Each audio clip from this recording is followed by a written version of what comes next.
राधे राधे दोस्तों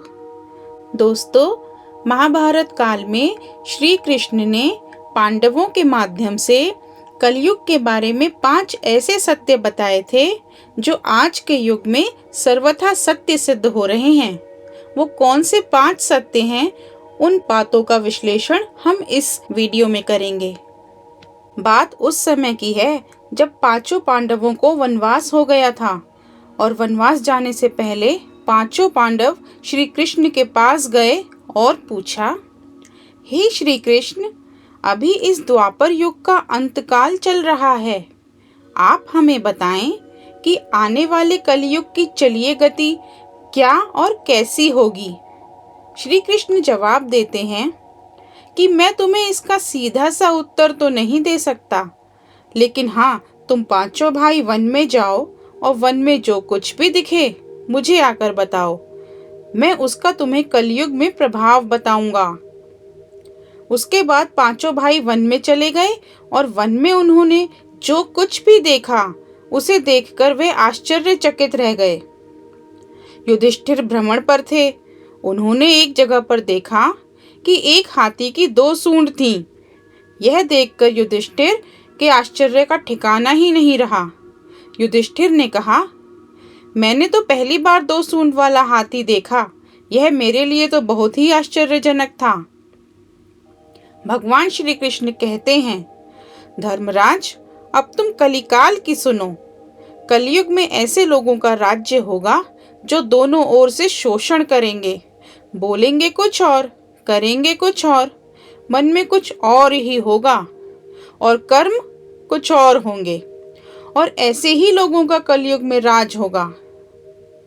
अर्जुन दूसरी दिशा में भ्रमण पर थे। कुछ दूर जंगल में जाने पर उन्होंने जो देखा उसे देखकर वह भी आश्चर्यचकित रह गए। वहां पर उन्होंने देखा कि कोई पक्षी है जिसके पंख के ऊपर वेदों की रचनाएं की हुई हैं और वह पक्षी मुर्दे का मांस खा रहा है। यह दृश्य देखकर अर्जुन कुछ समझ नहीं पाए। श्री कृष्ण कहते हैं, अर्जुन, कलयुग में ऐसे लोग रहेंगे जो बड़े ज्ञानी कहलाएंगे, विज्ञान की चर्चा करेंगे, लेकिन उनके आचरण राक्षसी होंगे। वह बड़े पंडित और विद्वान कहलाएंगे, किंतु यह देखते रहेंगे कि कौन सा मनुष्य कब मरे और हमारे नाम से संपत्ति कर जाए।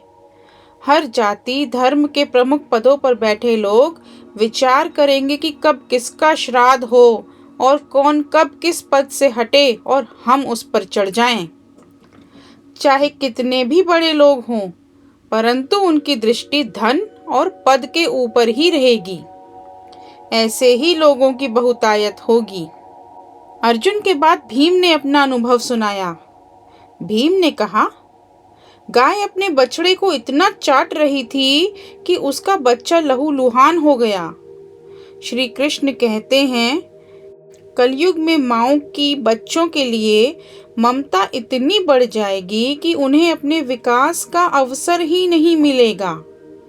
मोह माया में ही घर बर्बाद हो जाएगा।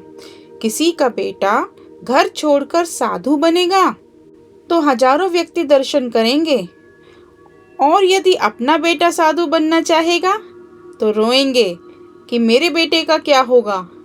इतनी ज्यादा ममता होगी कि उसे मोह माया और परिवार में ही बांध कर रखेंगे, जिससे उसका जीवन वहीं खत्म हो जाएगा। सहदेव भी भ्रमण पर थे। उन्होंने चौथा आश्चर्य देखा।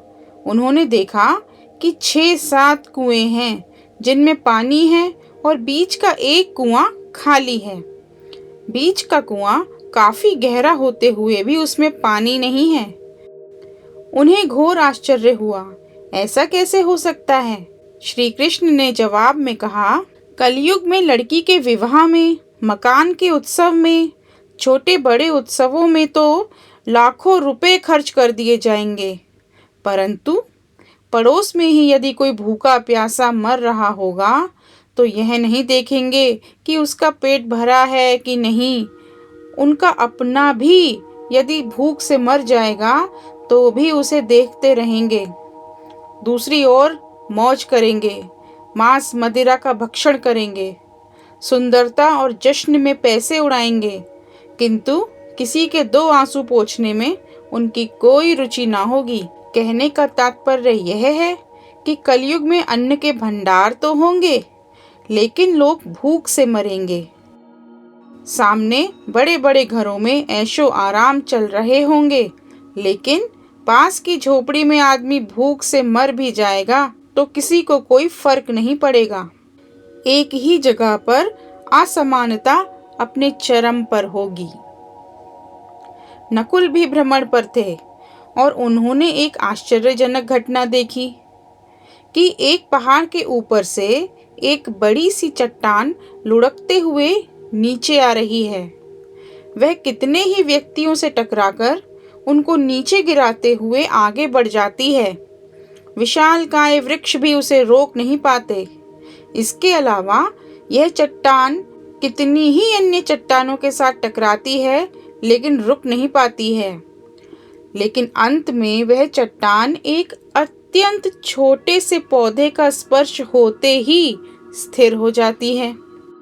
श्री कृष्ण ने कहा कि कलयुग में मानव का मन नीचे गिरेगा, उसका जीवन पतित होगा।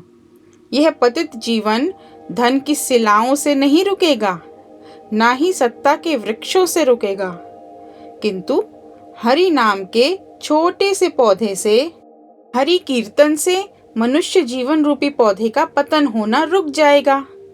इसलिए भक्तों, हरि भजन कलयुग में मोक्ष पाने का एकमात्र उपाय होगा।